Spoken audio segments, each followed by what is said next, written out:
ដោយសារអត់បានទាញទម្លាក់វាបងប្អូនបាទផ្លែអត់ត្រង់ល្អទេបាទផ្លែឡើងកងែងកងងបាទនេះយើងទាញទម្លាក់ចេះមកវារឿងត្រង់បាទអានេះអីយើងត្រូវកាត់វាកាត់មាន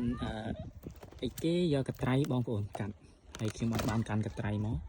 យើងទាញទម្លាក់វាមកបានផ្លែវាត្រង់ល្អបាទមិនចឹងទេផ្លែវានេះកងាក់ចាបាទនៅនោះបាទនេះបងប្អូនមើលផ្លែនៅខាងក្រោម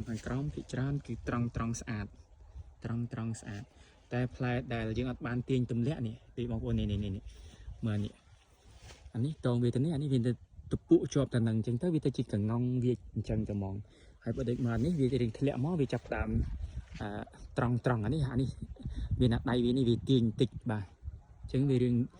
វាបន្តិចដែរហើយមកខាងនេះផ្លែដែលវាធ្លាក់មកគឺត្រង់ស្អាតបាទវាធ្លាក់ខ្លួនវាអញ្ចឹងមកគឺត្រង់ស្អាតតែផ្លែណាដែលអត់បានធ្លាក់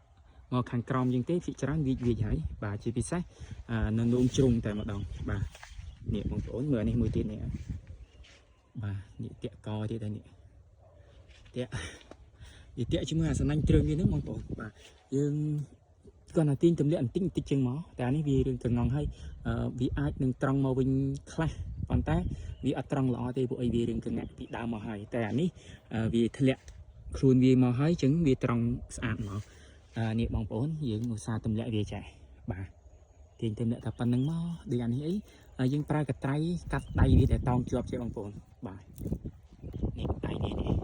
តែខ្ញុំអត់បានកាន់កត្រៃមកទេខ្ញុំមកឃើញហើយក៏ថតបង្ហាញទៅហ្មងទៅបាទទាញវាទម្លាក់អញ្ចឹងមកទាញឡើងពេករបេះបន្តិចហើយតែអត់អីទេបងប្អូនបាទដូចអានេះអញ្ចឹងអីនេះបាទអញ្ចឹងចង់ឲ្យបានផ្លែត្រង់កុំឲ្យកងាក់អញ្ចាស់បងប្អូនបាទចង់ឲ្យបានត្រង់របៀបនេះតើតែយើងឧស្សាហ៍ទម្លាក់វាបាទ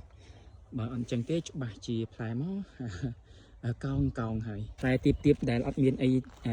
អីតោងរណេងរណោបងប្អូនចេញមកត្រង់ស្អាតតែហ្មងបាទចេញមកត្រង់ស្អាតផ្លែដែលទៀបទល់ដីក៏វាដែរបងប្អូនដោយសារវាអត់មានអី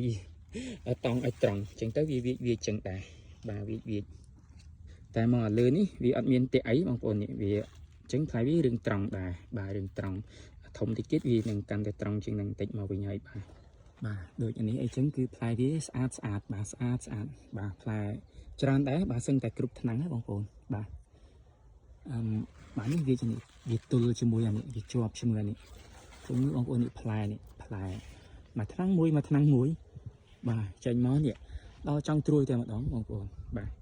នេះជាទស្សនវិជ្ជានៅនោះបងប្អូនបាទហើយមើលសំបីអានេះក៏វាដែរបងប្អូននេះវានៅចង់ប្រទាក់ជាមួយអានេះបាទនេះវាប្រទាក់ជាមួយសំណាញ់ទ្រើងអញ្ចឹងយើងប្រឡាស់វាចាញ់ចេះមកបាទប្រឡាស់វាចាញ់ចេះមកតែវារៀងកោងតិចបាត់ហើយអានេះវានៅទើលើស្លឹកប៉ុណ្នេះអញ្ចឹងយើងទាញវាទម្លាក់អញ្ចេះមកបាទវាអាចនឹងត្រង់មកវិញខ្លះបាទ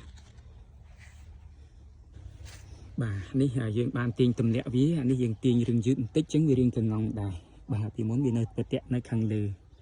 បាទអញ្ចឹងតើតែយើងឧស្សាហ៍ទាញទម្លាក់វាបងប្អូនដើម្បីឲ្យបានផ្លែត្រង់បាទអរគុណបងប្អូនជូនទស្សនីយភាពប៉ុណ្ណឹងអំពីដំណាំនៅនោះបាទនៅទីនេះដោយសារក្រុមការងារគាត់ដាំច្រឡំពូនបាទដាំលាយគ្នាពេញហ្នឹងបាទមាននៅនោះមូលនៅនោះជ្រុងដាំលាយគ្នាតែម្ដងបងប្អូនបាទចឹងបងប្អូនឃើញមាននៅនោះមូលមាននៅនោះជ្រុងក្នុងទ្រើងក្នុងប្រព័ន្ធតែមួយតែអត់អីទេដោយសារនៅនោះវា CG ទឹកអីដូចគ្នាអញ្ចឹងយើងអាចដាំជាមួយគ្នាអញ្ចឹងក៏បានដែរបើវាទៅហើយបាទគាត់ថានៅពេលដែលយើងបេះ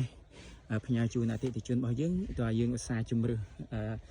ជ្រើសរើសញែកវាស្រួលបួលមកវិញបាទ